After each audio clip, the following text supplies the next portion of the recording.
Good morning. You're now listening to Kingston Community Radio, airing on FM 92.5 and AM 920 WGHQ in Kingston, New York. In this programming, it's brought to you by our listeners and corporate underwriters who are interested in presenting local community radio. The opinions expressed on this program do not represent those of Pamel Broadcasting or Kingston Community Radio. Listeners are encouraged to send in $10 per month to help bring this program to you. Mail your contributions to Kingston Community Radio, Post Office Box 4364, Kingston, New York 12402. For more information or to donate online, visit our website at mykcr.org. Good morning, this is Dan Gatis, and thank you for tuning in and being early birds like us, being a part of today's program. It is 8 degrees right now here in uptown Kingston, and that is February 15th, halfway through the month. We'll be right back after these messages. I've been a teacher for over 40 years. One day, I think one of the students had asked the question and he didn't remember the answer. And I also noticed that he was letting his class out earlier than they were supposed to let out. I was really starting to worry. Levi and I talked about how it would change our lives, but he was there beside me. When something feels different, it could be Alzheimer's. Now is the time to talk. Visit alz.org/ourstories to learn more. A message from the Alzheimer's Association and the Ad Council. Hey, Dad, your prescription will be ready in just a minute. Hey, Dad, your laundry will be ready in just a minute. Dad, your lunch will be ready in just a minute. Hey, honey, why don't you take a minute? When you help care for a loved one, you give them as much time as you can. But it's just as important to take time for yourself. AARP can help. Find free care guides to support you and your loved one at aarp.org/caregiving. That's aarp.org/caregiving. Brought to you by AARP and the Ad Council. Hi, this is Shirley Stabe from Kingston, and I support Kingston Community Radio, and so should you.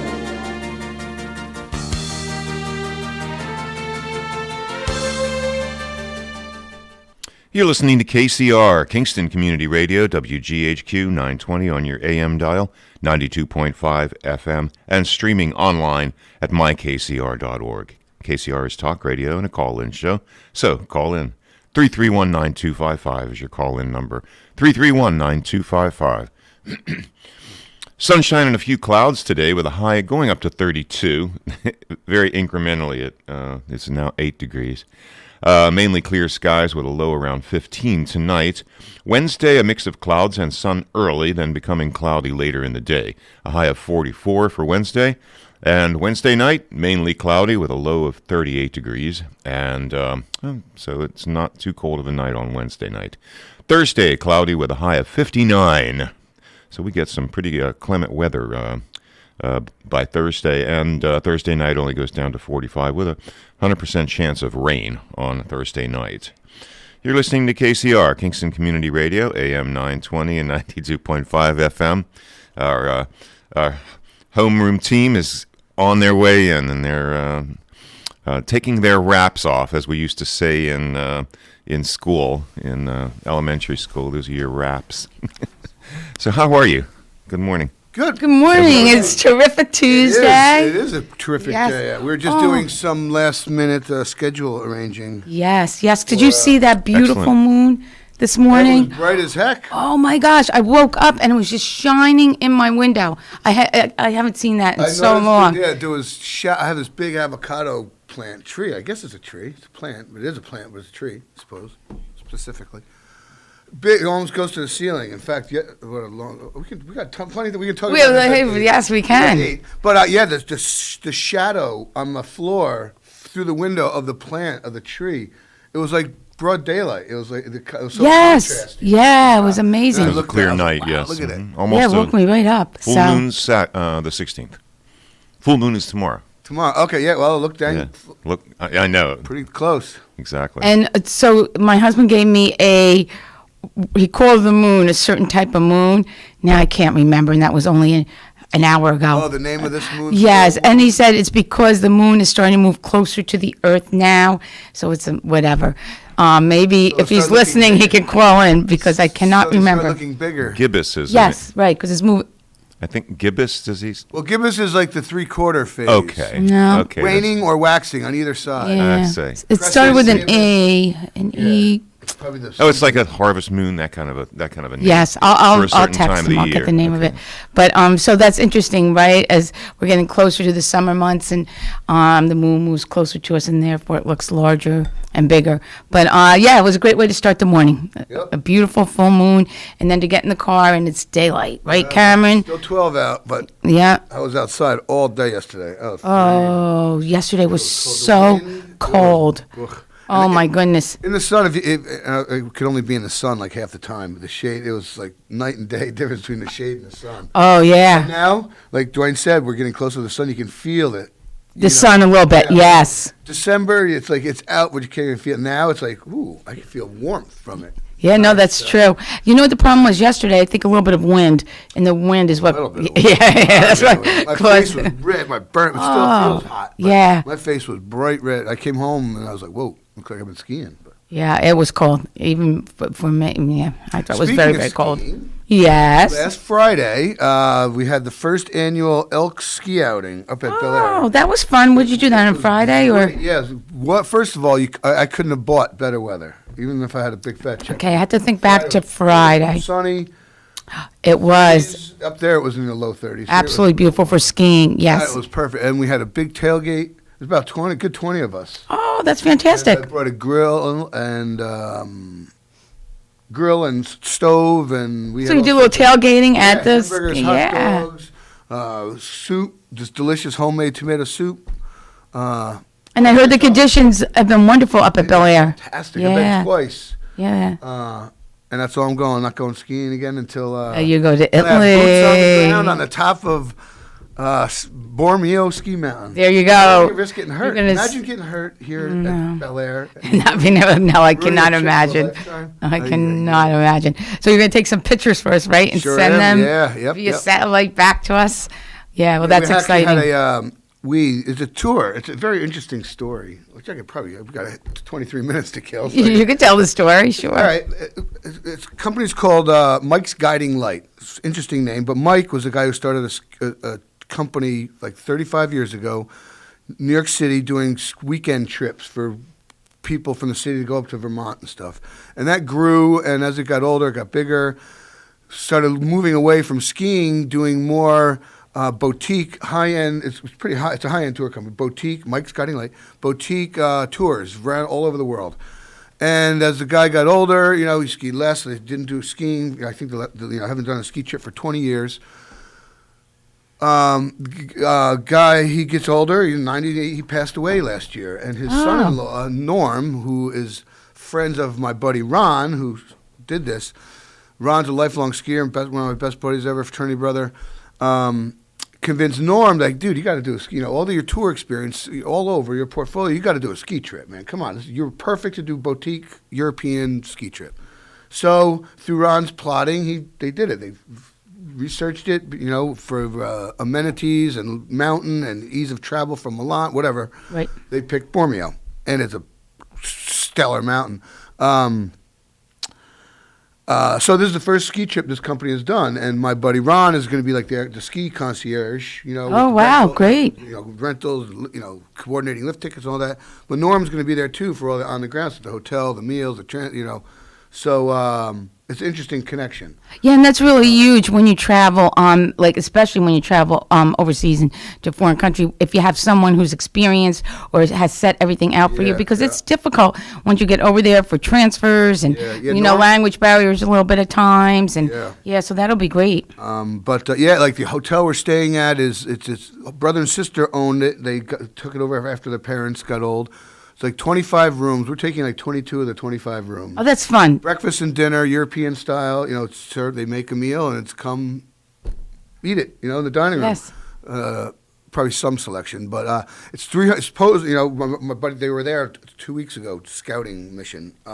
300 yards from the bottom of the gondola. You get in the gondola and you go up to the Right to the top of the mountain. the middle of the mountain. 'Cause, Mountain, the middle of okay. the mountain is where everything, that's above the tree line, Happens. where everything is down. Skiing down, it's like you can ski back to the village. Right next to the gondola is where the equipment place, rental, storage facility is. And then it can't get much better. The thermal spas that Leonardo da Vinci used to hang out are like 8 kilometers down the road. It's like a €2 taxi ride. Yeah. What more can you ask for? How long are you going for? A week, yeah. A week. That's nice.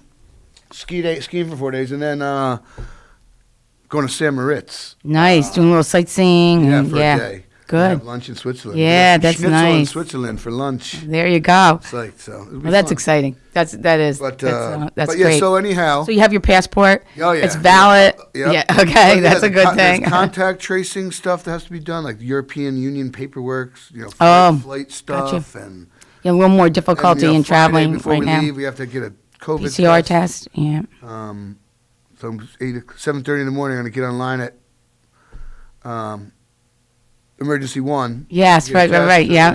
Yes. And somebody said, well, what happens if, you get a false positive? It's like, well, go to another store. Yeah, and keep trying until you get tested a negative. Till you get a legitimate negative or whatever. Yeah. Or, Yeah, well, we should travel during a good time where the numbers are down. Yeah, and that's Yes, another which month. Is, yeah. Literally, 4 weeks from now. Yes. So, yeah. So you should be really in good shape then. But So that'll be speaking great. of that, then last week, right, the mask mandate's been lifted since The we were last mask mandate has been lifted in the county office building, and that's regardless of status.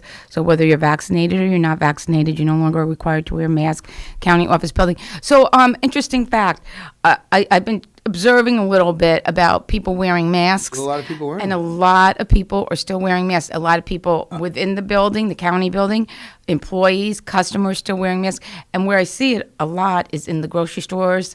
Right? Seriously, like the week before my trip, thinking about Masking up. revisiting my safety protocols. And you know what some people are saying is it's still flu and cold season, and since they've been masking, Are people getting sick again? they're not getting sick, right? Oh. So they don't want to give up that mask for another month and a half. Right. I said, well, good theory behind all that too. That was like a fact.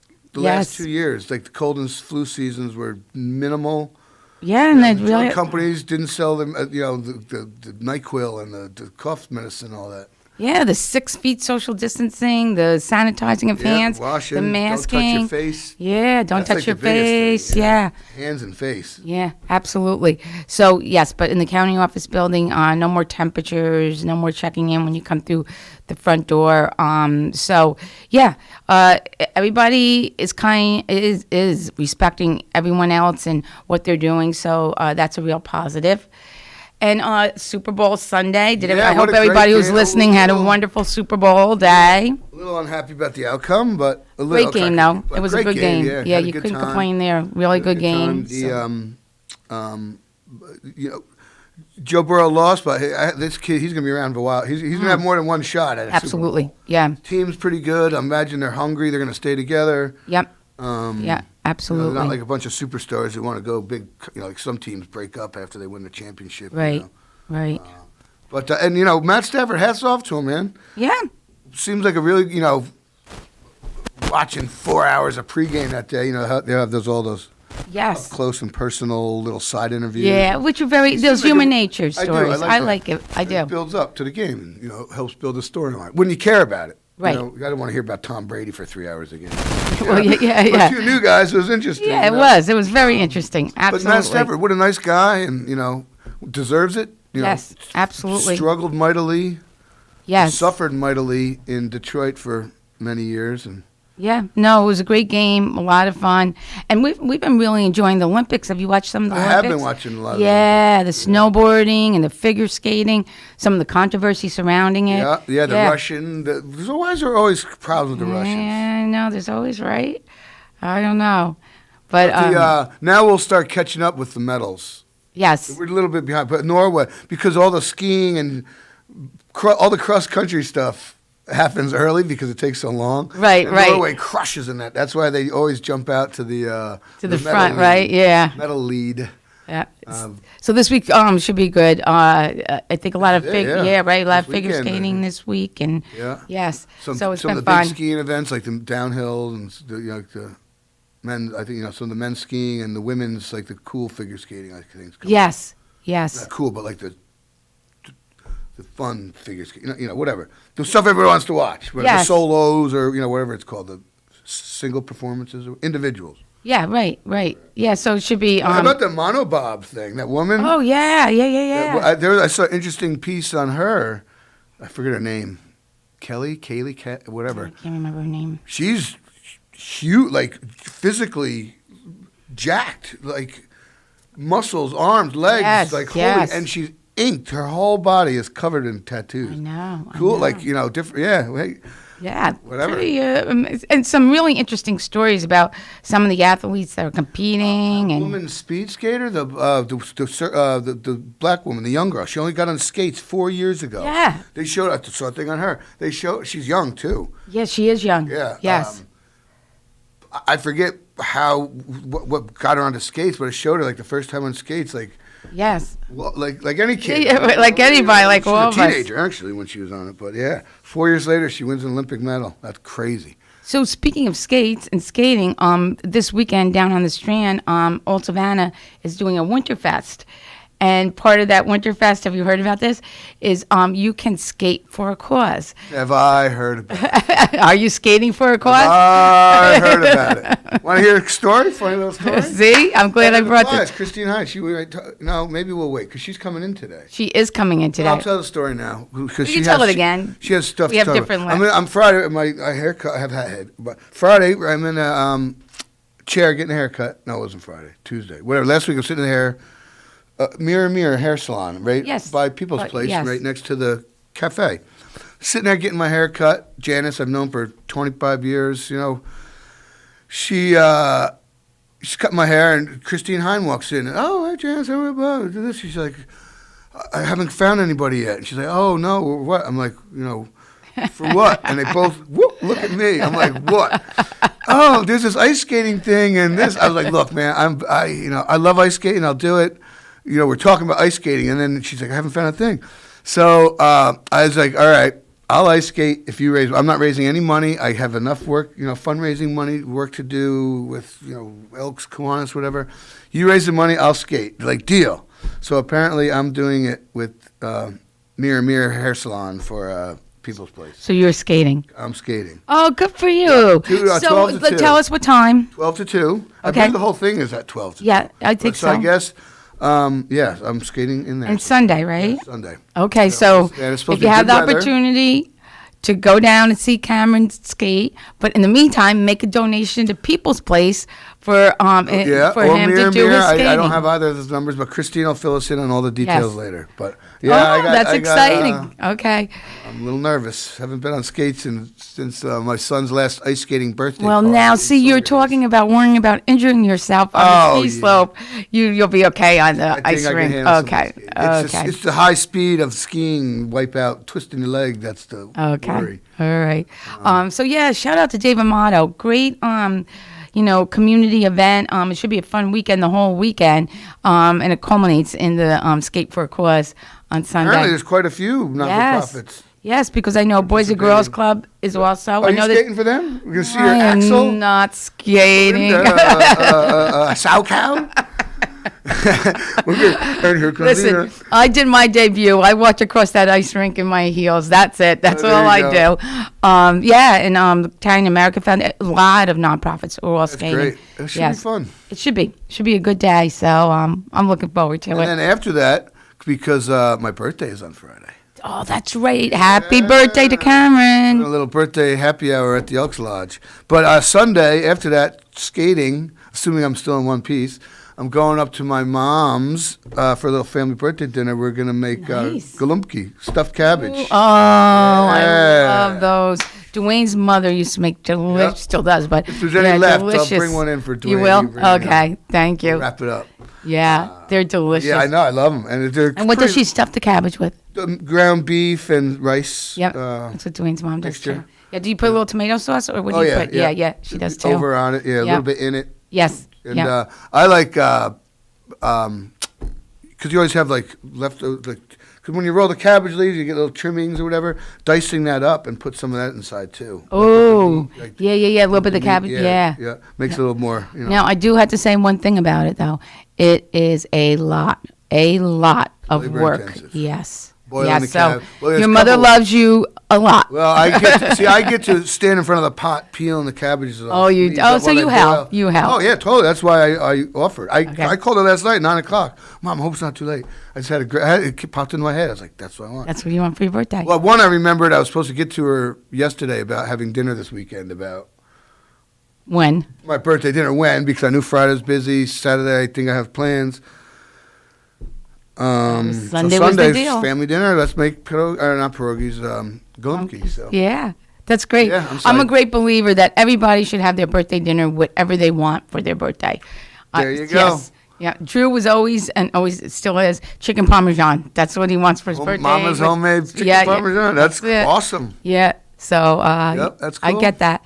Yeah. So happy birthday, Cameron. Oh, what thank you. birthday is this going to be? 56. Same as the Super Bowl. 56. That's Yeah, how, that's that's right. how I remember. You were born the year Yes, the first that's Super how Bowl. I remember. It's It- whatever Super That's Bowl great. it is, that's how old I am. So those of you that are listening, please stay tuned to us because at 7:30 we have the mayor coming in. And then at 8 o'clock, Bill Forte is on a cruise. Yeah. Yeah, so you'll have Cameron and I thought maybe that half hour, we could talk a little bit about our comptroller, March Gallagher, just came out with the sales tax revenue for the past quarter, and which is a very good forecast and analysis. So And maybe we could marijuana, talk a little she bit just came out about. with the new marijuana sales stuff, isn't she? Oh on no, that committee? no, was that? Oh, I don't know. Maybe God, wasn't she on that committee? Oh no. no. Senator Hinchy just came out with a new thing to grow. But the woman from March is our current thing. No, Maybe she was on the no, committee. who was on from Rosendale? She was. Oh no, Jen. Metzger. That's Metzger. It. Sorry, the Yes. M Yeah, M that word. threw you, March yeah. Metzger. I Yes, got Jen confused. Metzger. Yeah, that was Jen That's Metzger. okay. Never mind. Sorry. Yeah. So anyway, we could talk a little bit about the sales tax report that came out. March did a great job on it. Maybe we could do that at 8 o'clock. And then at 8:30, of course, we have Christine Hine is coming in for People's Place. We hear all their busy things that they're doing, and that's coming up. And she'll talk a little bit more about Cameron skating for them at People's Place. So we have a busy morning ahead of us. So It's nice everybody's that listening. the full-on Shamrock Run and Parade is occurring. Yes, I'm so excited. I just I'm took gonna my miss it. ad for First the one, like, journal. Are you ever. going to miss it? First I've one, missed like, a couple. ever.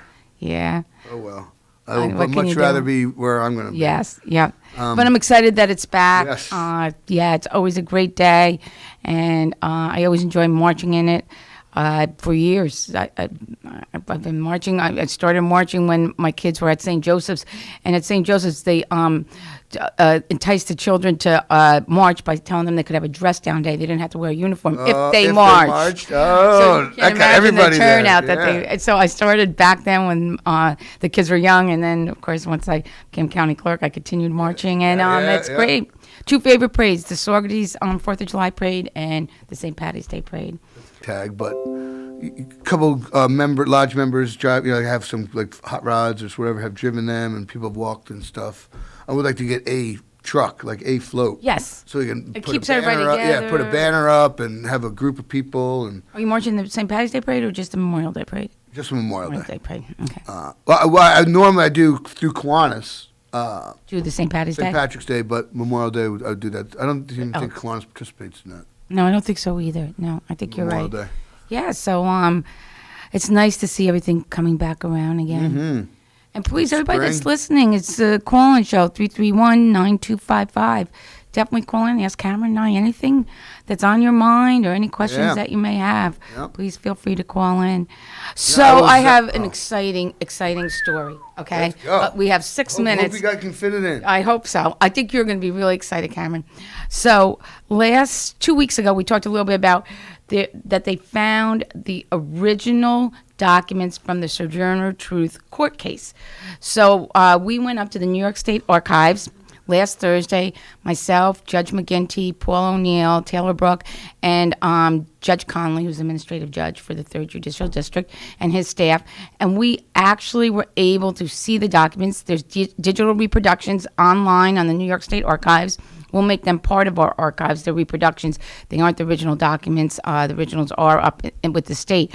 So the actual Solomon Gidney affidavit is there. Sojourner Truth's affidavit is there with a mark because she couldn't write, right? So it has her mark on it. And then the order of the judge directing the return of her son Peter to her is also up there. Really? Very Actual amazing. Actual pieces of paper. Man. So now, all these years, we knew it took place in the Ulster County Courthouse, but we couldn't understand why there was nothing filed in our office. We could never find it. Was like that missing piece of the puzzle. So it was very exciting. And the reason that it's filed up in the state archives, okay, so in 1828, when that court case took place, it took place in the Supreme Court. And the Supreme Court back in 1828 was like the appellate division is today. It was like the highest court to be heard. So even though the court proceedings took place in Ulster County at the courthouse, it was filed in Albany because that's where all the Supreme Court papers were filed.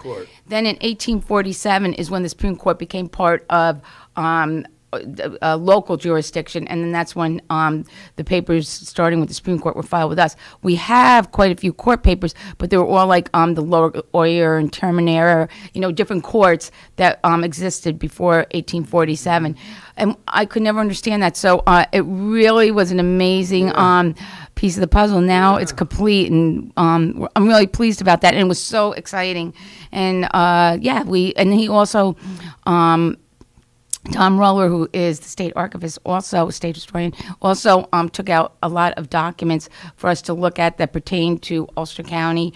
And we realized there was a duplicate of the stockade bond, which is the first document filed in our archives, the original document. There also is one up at the state archives, an original document, and that's where it created the stockade area. Huh. Yeah, so that was a surprise. We didn't realize that existed. It's filed on 2 levels. Yeah, yeah. Is that like from the Dutch government? Yeah, Peter Stuyvesant, yeah. Yes, yeah. So he directed that a stockade be built to protect themselves, and that's the first document that exists in our archives. So important and it's in the Senate House too. Oh, really? Yeah, huh. yeah. And a reproduction of it. So anyway, a very, very exciting trip up to Albany. That's cool. And then tonight, tonight the Ulster County Legislature has their meeting. Of course, it's by Zoom. They're still not meeting in person. And I am going to say Sojourner Truth's great-great-granddaughter from Battle Creek, Michigan, which is where Sojourner Truth ended up settling, is going to be part of the Zoom because they're going to actually pass a resolution proclaiming November, I hope I have this right, 28th, I believe it's November 20th, as Sojourner Truth Day in Ulster County. So that's pretty exciting. And, we talked a lot about the YMCA project and how those women were instrumental in having that happen. Correlate to any of the court dates or anything like that? It correlates to the date of her death. Oh, wow. That's highly fitting. Yes. Yep. Oh, that's really cool. So that will happen tonight. And, of course, it's on Zoom. And I do believe they I live stream that, but I'm not positive. So, a lot of exciting things happening history-wise. And, of course, Carl Brown was on last week, and we talked about Black History Month, which is this month. And, again, the article was in the Freeman about the exhibit up in Circus Court that our judge, Sarah McGinty, put together, which is amazing. Cameron, if you get a chance, it's on Fridays. I can give you the contact information, but you call Surrogates Court or email Surrogates Court and set up a time, and you can go up and see the exhibit. And all of you that are listening, if you get the opportunity this month to go up, the exhibit's amazing. And it's not just our documents. I mean, she did research throughout the country. She has things from the museum. She has things from Sojourner's Truth biography. It really is an amazing exhibit, and she's going to make that court proceeding part of the exhibit also. That's really cool. Yeah, so it really is. That's, I would imagine it would be a huge addition to her work. The exhibit. Exhibit, yeah, absolutely. Yeah, so very, very exciting. It just still blows my mind that a piece of paper from 270 years or whatever the heck it is still exists. Yeah, isn't that amazing? Yeah, and that's Absolutely chain of custody was, and you can find it. Yeah, yeah. It's like the foresight of our forefathers, I guess. Yeah, and I wonder. I think now, right, with all the digital we have and everything's in digitized form and so forth. What will the future hold to preserve history? I don't know. Not much. Yeah, even Photographs. photos. Yes. Right? I look There's at my mom, and she has all these photographs. It really depicts our whole family history from when we were up until 15 years ago. Yeah, or 10 now it's years all on ago. people's phones, and how do you? I don't know. Yeah, you have to actively go through it and print them. I think that would be a smart thing to do. Right. Yeah, absolutely. At some point, before you get lost or whatever. Print those photos. At least selectively, a few of them. Yeah, absolutely. So, all right, well, we got to go Dan, to break, and we should then be back hopefully with the our mayor. mayor. Thank you, Nina Postapak and Cameron Rylance. Thank you so much. And you're listening to KCR, Kingston Community Radio, on AM 920 and 92.5 FM. My name is Dan Gatus. It's Tuesday, February 15th, and 9 degrees now here in Uptown Kingston. We've gotten up to 9 degrees, and we'll be right back after these messages. Your daughter doesn't want to talk about why her room is a horrible mess. Your son doesn't want to talk about why he's wearing mismatching socks. Your spouse doesn't want to talk about their bad haircut. Families don't have to talk about everything, but they should talk to plan for an emergency. Pack basic supplies in a go bag: water, canned food, flashlights, batteries, medical supplies, IDs, and some cash. Talk about where you'll meet in case you lose one another. And of course, don't forget to pack the dog treats. Talk to your family and make an emergency plan. Go to nyc.gov/readyny or call 311 to make your family's emergency plan. Brought to you by New York City Emergency Management and the Ad Council.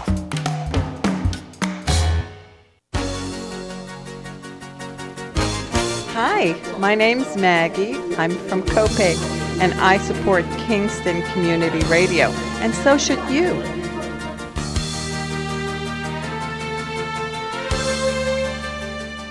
You're with us here at KCR, Kingston Community Radio, AM 920 and 92.5 FM, and thank you for your support. 7:32 a.m. right now, 9 degrees on this Tuesday, February 15th. This portion of Kingston Community Radio is being brought to you by Mid-Hudson Valley Federal Credit Union, 1099 Morton Boulevard in Kingston. And sunshine and a few clouds today with a high of 32. And mainly clear skies tonight with a low down to 15.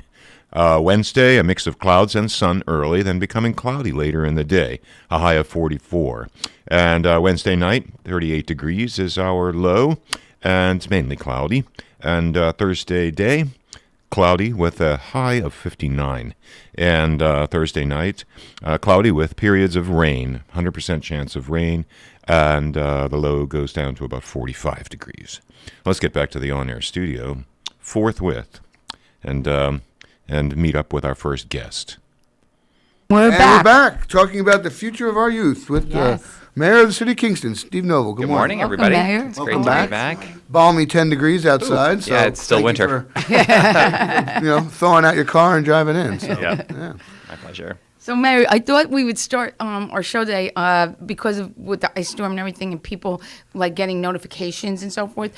Talk a little bit about the Kingston 311 because I don't think a lot of people are familiar with that, and it's a great resource and a wonderful app. So maybe you could tell our listening public a little bit about how that works. Yeah. So a few years ago, we developed a new app. Apps are on our phones every day for all kinds of different purposes, but we wanted to be able to have one that residents could be able to report issues directly to the city. So they can go on there and you can go to the App Store, either the Google Play Store or the Apple Store. You can actually download the app. It's called Kingston 311. It's free, of course, and you can go ahead and actually submit pictures, video.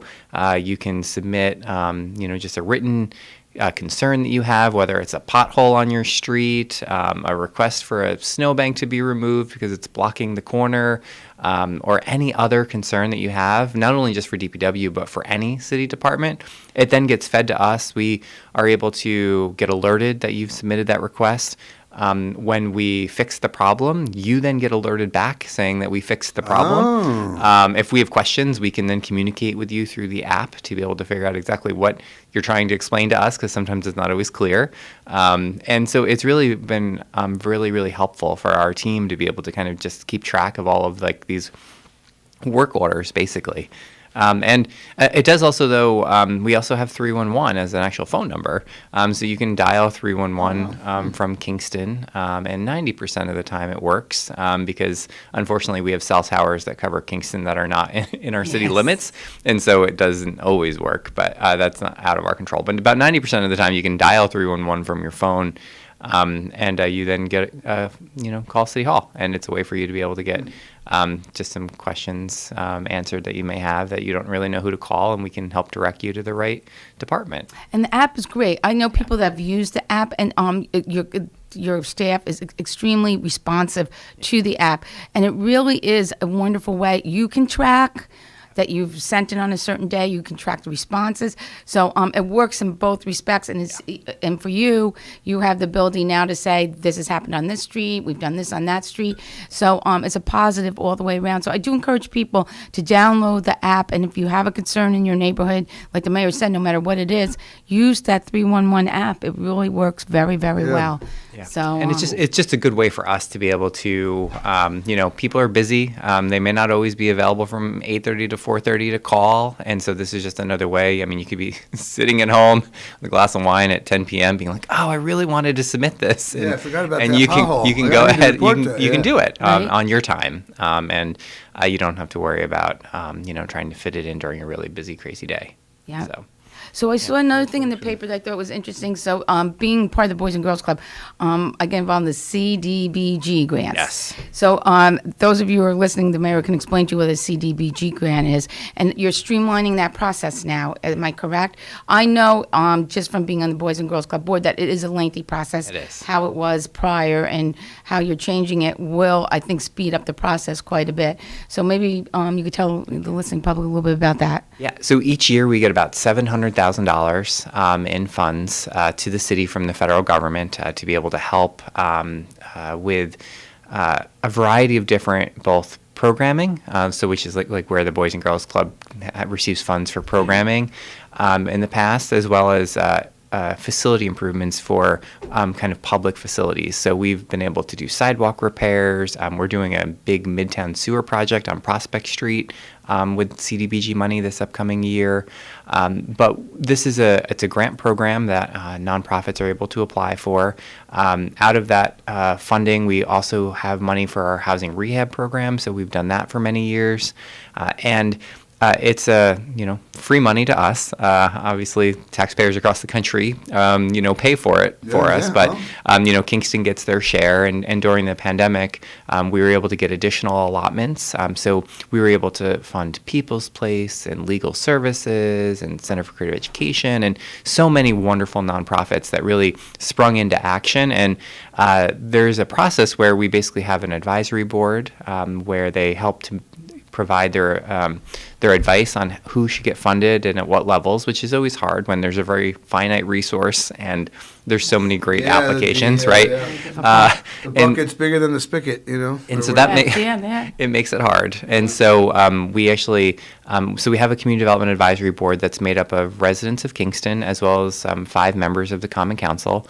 They meet and review their opinions about who and what should get funded. They then forward that to me, and then in the past, there was multiple layers of opinions from a variety of different sources, and the CDBG process used to take literally months and months and months. And so, do you know what the total pool of available funds is? Yeah, so we get about $700,000, and about $300,000 of that goes to housing rehab. About another $250,000 is allowed to go toward public facility improvements like fixing. Those are mandated. Yes, and only 15% of that can go toward programs, which is really where a lot of our nonprofits are looking for funding. And so, but that's by federal law. And so basically about a little over $100,000 gets then split up between 15 or so nonprofits. I was just going to ask, how many bid requests are there? Yeah, we usually get about 10 to 15 For the for the humanity, for the for hun- the- for the 100,000 ish.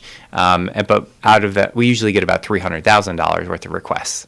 So they really have to pare it all down. Yeah. Now, do they have? Can they pare things down, or is it accept or reject in entirety Yes. a bid proposed? Right. Thankfully, it's usually, it just gets pared down. So if someone asks for 50, maybe they'll get 20,000. Something So like it's that. all or nothing. It's not all or nothing, Okay. All right, that's because good. most of the That's groups that draconian. apply are able to be nimble. Oh, we wanted to do a 5-day-week program, and now we're just going to do a 2-day-week program. Especially if it's initial funding or specific program funding. It's new. Yeah, and usually New money and new program, so it's flexible. And a lot of times this money can be used as a match. It can be used to be able to help support a program that is new, to be able to be the seed funding, to be able to get something started. And so that's, I'm sure it also enables other grant too, You can demonstrate to other foundations that, look, I got CBD grant. I was able to manage federal funds, which is always complicated, and so it's a good. And so hopefully, the Community Development Advisory Board is going to be making the recommendations this month in February, and so come March, I'll be able to make my recommendations, and we'll be able to get the funding out the door. It's interesting. It goes on the federal fiscal year, so even though people are applying now, the money is not actually accessible to them until July of this year. So it runs from July to June. So this is really a 2022, 2023. Yeah. But everything takes so much time with the federal government, because not only then do we have our local approvals, we have to then get the feds to approve the allocations and to make sure that everything that people have applied to do is actually qualified. The money has to be used to support programming that affects our low to moderate income individuals. It can only be used in certain neighborhoods. And so there are a lot of, kind of constraints to it. But it's good that, it's good money that has really helped Kingston. I would imagine for the most part, our local board is familiar with those constraints. So if we've accepted things, they're generally going to be accessible. So I don't want to say the federal government should be rubber stamping it, but they should be somewhat more reliant on the local level. To trust that we're dispersing money. All of our staff have to go through CDBG 101 training, and to be able to learn about all of the federal rules. And so, but it's a good program, and our community development office does a really great job administering it. And our biggest issue sometimes is actually just getting the money spent down, because as we know, projects don't take sometimes a long time, and so the federal government's always on us to be like, spend. You got all this money, you got to get spent, and it's even hard for our nonprofits sometimes to get the money spent down within a year, because things happen, staff leave, staffing cycles too, or not staffing, the organization's annual year too, or whatever. Yes, so it gets complicated. Yeah, no, absolutely. But hey, it's money that's there, so got to try to get it. Yeah, definitely. So Kingston Forward, right? Yes. A lot's going on there. There's upcoming meetings. Yeah, there's two that we realized that when we were doing our charrette process that we did in November, we invited the community in. We did a lot of visioning. We did some really great mapping work. We really focused a lot of our efforts in Uptown, Midtown, and some parts of kind of downtown, like especially the Wilbur, neighborhood. But we realized we didn't get a lot of comments and real kind of direction in two three real areas: Albany Ave, Hurley Ave, and the waterfront. And we really wanted to be able to dig a little bit deeper down into some of those areas. And so we're going to be hosting meetings, I think next week, the 23rd, I think, right? Let's see. Yeah, the 23rd at 6:30. Yeah, and then another one the night. Thursday, the 24th at 6:30. Yeah, and so those will be virtual meetings for now, and then that following Saturday, we're going to be doing walking tours in each of those neighborhoods. Yeah, which is great. Folks to be able to get outside, hopefully the weather cooperates, and actually see. Yeah. And that really went well during our charrette process. People really like to be able to get out to see the neighborhoods. And Albany Avenue, as Nina and I know, is really it's a kind of a unique neighborhood, because it's sometimes it's overlooked because it's not in Uptown, Midtown, or downtown. Yeah. And it's a neighborhood that has, over the next 20 years, will probably go through a lot of change, because we have some parts of the neighborhood where you have these big huge homes. But then other parts of the neighborhood, you have kind of like a strip mall kind of feel. And so the question is what should our zoning going forward look like? Should we continue to encourage the strip mall feel, or should the parking lots start to get hid behind the building? Should the buildings start to come closer to the street? What should happen to some of these big homes? Should they be mandated to be kept as they are? Can they be repurposed into offices, which is already starting to happen? And so what kind of rules and regulations should be in place for that? And same thing with Hurley Avenue. We see what's happening with the Daley Freeman building, which is fantastic. Yeah, that's going to be exciting. And so but our zoning code, wasn't necessarily, written to support that kind of concept. Yeah. And so what could we do on Hurley Avenue as well? Because you have a mix of commercial buildings and residential right next door. Literally next door to each other. And so we really need to do a little bit deeper of a dive to figure out what should the zoning look like, so that as the next 20 years and as people move on and sell their buildings and people have new ideas, like what do we want that road to look like?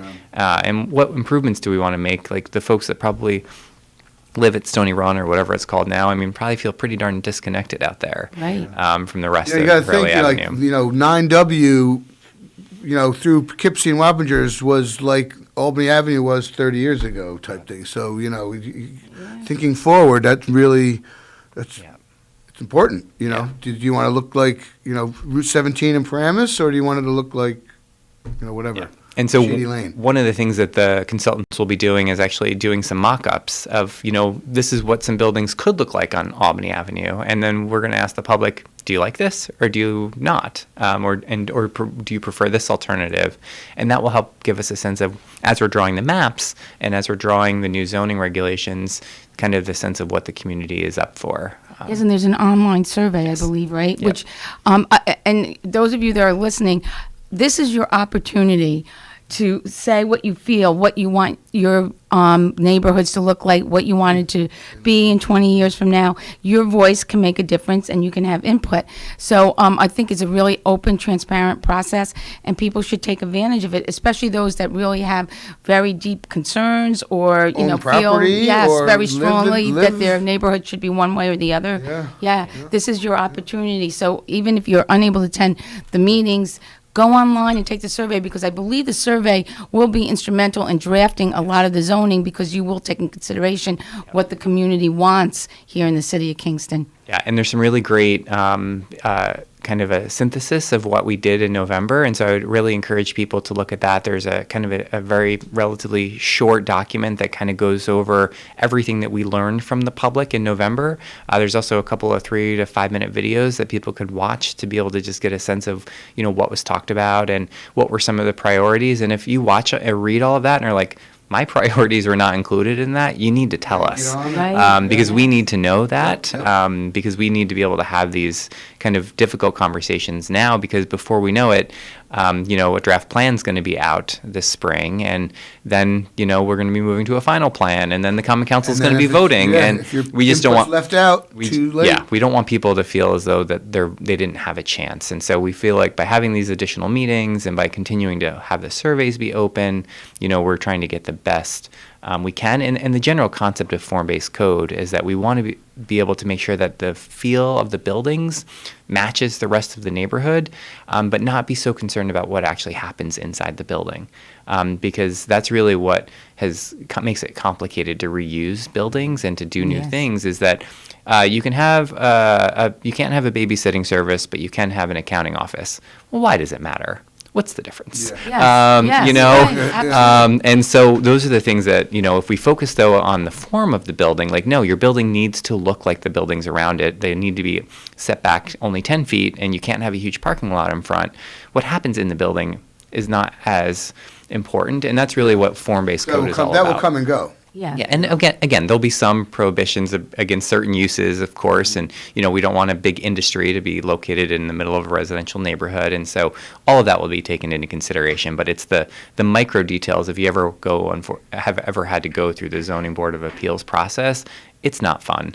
Our zoning code is so outdated that people they get so frustrated and disappointed with city government when, you know, you have to go through a zoning board of appeals process just to be able to, you know, put up a fence or to be able to have your garage get 2 feet bigger because of some, you know, antiquated rules related to setbacks. And Well, you know, I never realized, like in Uptown Kingston, you're not allowed to have an apartment on the first floor in Uptown Kingston. I never ever knew that until somebody came to me and said, I can't use my building, the first floor as an apartment. And I'm like, well, why? There's apartments all in Uptown Kingston. Upstairs. Yes, but I never realized first floors, the zoning does not allow apartments. And they told me what the theory was behind it, and I can't remember right now why that went into effect way back when. But again, very interesting, how zoning can really impact a landlord or homeowner's opportunities to do what they want with their property. So very interesting. It doesn't mean that it's not done.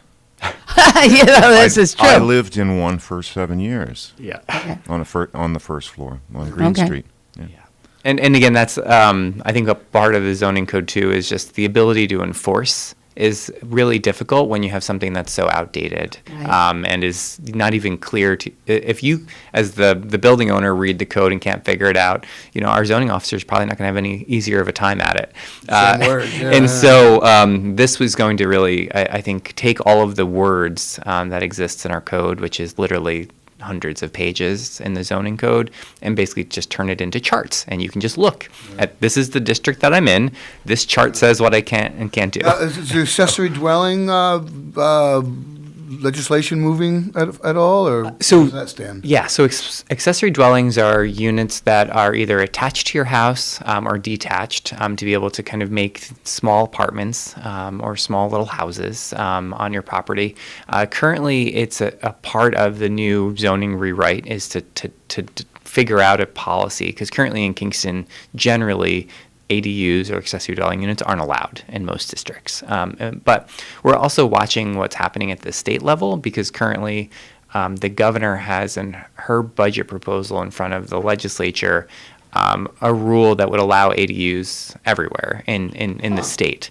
And so it's bigger than a Kingston issue. Yes. Wow. Cool. And so we'll see whether that passes. We'll know by April 1st. But we are at least preparing to be able to have our code be more friendly to accessory dwelling units. Because I think it absolutely has to be. Yeah. You know? There may not be a blanket rule that can be written, but certainly on an individual basis, something has to be able to be addressed. I mean, if you have a 1,000-square-foot carriage house behind your house on Albany Avenue with electric and water, why couldn't you put a little studio apartment in there for your in-law or something, you know, so. Yeah, it's one of the ways for us to be able to create more housing quickly. And cheaply. And you end up creating basically affordable housing without having to have any subsidies from the government, because it's just the price of the apartment is based on just the size. And so if you only have a 600 square foot apartment, you can only charge so much. And so you end up with rents in the 800 or less range. But look what that could possibly help the residents that have that ability to have an ADU. Right. You know, taxes are going up. $800 more a month that they have. Inflation's higher than it's been ever. Right. You know, if you could collect, you know, net a few hundred extra dollars a month, that would be life-changing perhaps for someone that's having trouble holding on to their home or can't afford the upkeep. And in the way that, you know, trades, you know, just getting a roofer to show up or a plumber, you know, the prices are, you know, higher than they've ever been. You know, your family's been in the trades forever, and you know they're busier than heck. The phone doesn't stop ringing, and you know. Yeah, no, absolutely. It's win-win. The ADU, I think, is an important thing to move forward. It would also stimulate the whole plan with matching up young people that need apartments and homes with which is seniors, a and neat program. that beautiful program. I forget the name of it. I'm also happy that the additional funding was secured for the Henry Street Safe Street initiative. And I didn't realize it's going to be starting like soon. Yes, we're going out to bid for Henry Street, great. and 2 blocks from my house. Our plan is to also do Franklin Street too this year, to get them both. 1 block from my house. Yep, to get them done and, to be able to get new sidewalks. We were able to also make sure that we had bluestone in the last couple of blocks of each of those streets. Which take the stuff from in front of my house, and so I can get a nice concrete one. Mine's all jacked up. Yeah, the sidewalks are in rough shape, and I think that, we're excited to be able to move forward. Has it ever been thought of, like, on a master plan, like redoing the sidewalks in Kingston? Yeah. I mean, that would be $1 billion project, I'm sure. It would. And so there's a couple of different ways that we've talked about it. Some cities like Ithaca actually have sidewalk districts where they actually charge everyone a tax, and then the city takes over responsibility and actually builds a certain mileage of sidewalks every year over 30 plus years, and eventually the whole city would be done. Yeah. Other things that we're investigating, some cities have rules that basically say that before you can sell your property, you have to bring your sidewalk up to code. And so it then kind of because when you have housing prices that are selling for what they are now, spending $10,000 to fix your sidewalk when you're selling your house for $400,000+ more than you paid for it, Right. It's not such a big deal. And so that's another tool that other communities have used, and so we're also investigating that. We have a complete Right streets now, the council. sidewalks are the responsibility of the property owner. Yeah. Is that correct? So the sidewalks are part of your property. Yeah. Somebody falls, it's you. Yeah. Yes. Okay. So the city does not maintain sidewalks at this point. Correct. And so that's the real issue, is that, for a individual homeowner, to be able to spend the $7,000 to $10,000, it can get really costly, and it can. But the problem is, you got a stretch of bad sidewalk, and I fixed mine, my 60-foot wide strip on Fair Street, but, Bill and Joe haven't, you need continuity type thing. Yes. And I've been critical of people walk. Why do damn people walk on the street all the time? And now in the middle of winter, when you're walking your dog, and I don't want to fall and crack my head open. It's like, wow, no wonder people walk on the street. It's. So it'd be interesting if the city takes over the sidewalks. Would the city have to shovel the sidewalks in the winter? No, they don't. Yeah. They take over the capital. Not maintenance. Not maintenance. Not the maintenance of it. Okay. But that's something you can't address, but it's just it's a problem, I suppose. But And so there are ways that cities have addressed it, and so we are looking at it. I mean, I think the way we currently are addressing it, and much more so than obviously ever before, is that we've been able to apply for a lot of grant funding to be able to help rebuild sidewalks. And so, obviously we did all of the work on Broadway. We're going to be doing all of the work on Franklin and Henry. And part of the problem, Franklin Street, Henry Street, Fair Street, those big, beautiful trees that make our city tree-lined and lovely, The sidewalks. that's what kills the sidewalks. So, what do you do? And it's about planting going forward the right trees, Correct right? tree. So on just Franklin Street alone, I think that, there's 10 trees that have to come down based on, close proximity to, intersections and Terrible. but we're planting 36 back. Yeah. But the 36 that we're putting back are, the right type of tree species that doesn't rip up sidewalks. Their roots go down, and they have special But just soil being that they have to use. cut down a massive sycamore tree because it's kicking up the sidewalk is like, kills you, For me personally, 'cause that's beautiful. That's what makes They are, Kingston a yes. special place, Yeah. shady streets, so. Absolutely. Let's talk real quick. Saturday, Sojourner Truth, the walk, right? From Dietz Stadium. So there's a bus. So you can go on to Black History Month Kingston. They have a website, Facebook event as well, and the county has provided a bus. So you can actually park at Dietz Stadium, hop on the bus. They'll drive you over to Esopus and Port Ewan, and then there's a long walk back, stopping at a couple of different sites to warm up along the way. I believe it's 11 to 5. It ends back up at the Old Dutch Church for an event afterwards. And so it's a great event, and I encourage folks that if you're feeling you want to get out for a walk, the weather on Saturday looks sunny and 42, so not so bad. And this is the walk that Sojourner Truth took to get to the courthouse when she fought the case for her to get her son back. So, you'll be reliving her footsteps. And when they stop at a couple of different points to warm up, they do have, some educational short lectures, just some information, and it really is just a really interesting opportunity if you haven't done it before. And and because the current Wirt Street Bridge is closed, New York State DOT is actually letting them walk across the 9W Bridge, which is generally not legal. But they've got permission, and we're going to be walking across the... I'm sure there'll be an escort for that portion of the... I think the Sheriff's Department and KPD and everyone's going to be helping out. That's a great event. Yeah. So we're already at the top of the hour. That went fast, right? Too much going on. Yeah. That's for sure, Mayor. Quickly, at City Hall, masks, no masks? What's protocol? Yeah, so right now what we're doing is that vaccinated individuals don't have to wear masks anymore. We're still asking non-vaccinated staff and guests to wear masks just to protect them. But at this point, and that may change, as the governor continues to, update regulations, especially related to kids next month. Hopefully, I know my son's like, hey, when's the governor going to do masks for school? You know what? So, if no if Sunday doesn't result in a spike of cases, I think. Oh yeah, right after Super Bowl that parties. maybe really there is a perhaps light at the end of the tunnel. So that's what they're worried about. Massive get-togethers on Sunday. So people traveling. So if we don't see a spike, knock on wood. So. Yeah, so hopefully after spring break, she'll make that decision. It's nice to see all of you guys. Yes, very nice to see you also. Right.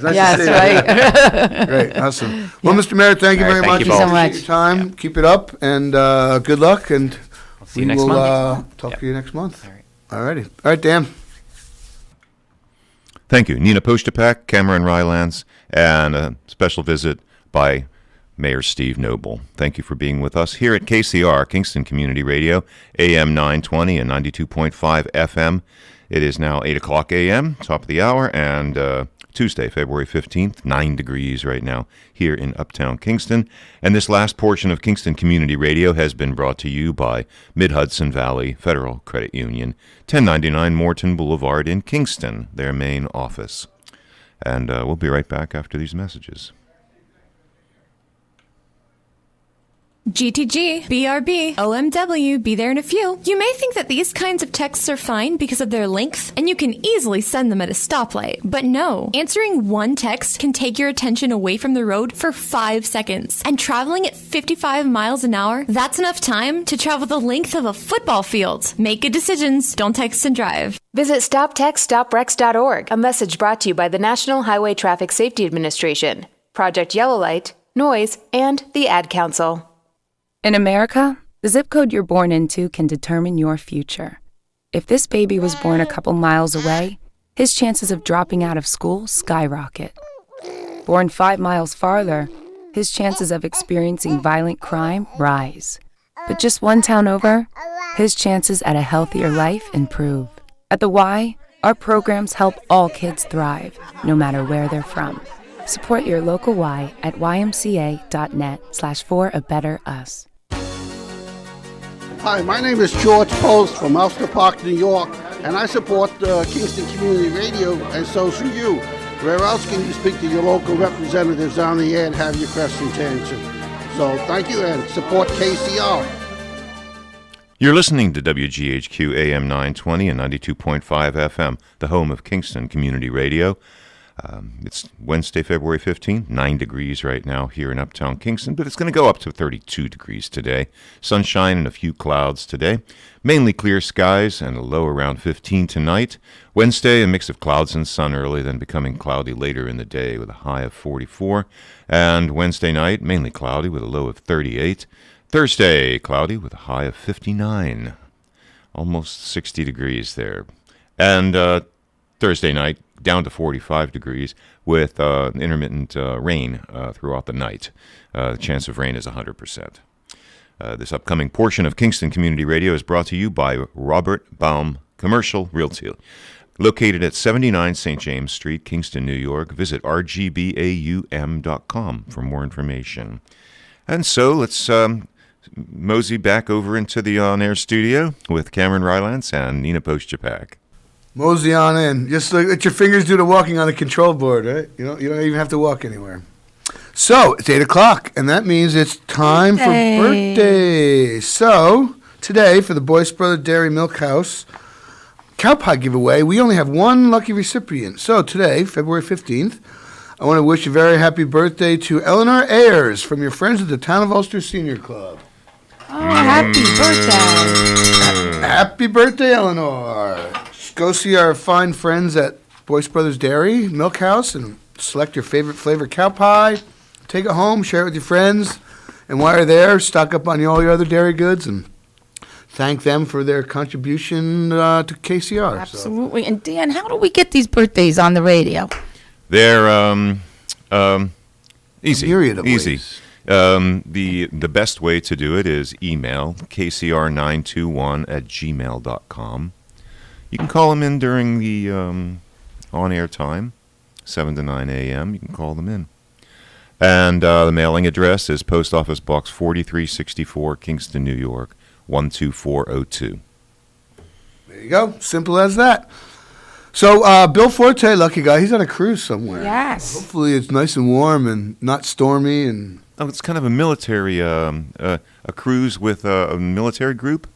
Was it? I don't know. I think I remember him talking He about goes it last on, month. he is like the cruise guru. He's been on like 30 of them. And I've only been on two cruises really, but one cruise in my life. And Bill Forte was on that cruise. Oh, really? Oh, yeah, well, they had like a welcome cocktail party. There's Bill and his wife. I'm like, my God. That's somebody fun. from Kingston. That happens a lot on cruises. But aren't they in like the ambassador club? Like, because they Yes, they go so much. Yeah, Yes. they're like Yeah. upgrades and. So we're hoping Does the he has Rip a- Van Winkle count? Yeah, no, yeah, the Rip. Now That's that does the SS those are the Minnow. kind of Yeah, cruises I've been on. So, Cameron, we're saying in the first half hour that we would talk a little bit about the sales tax report that came out Yeah. for 2021. We rolling in the loot? So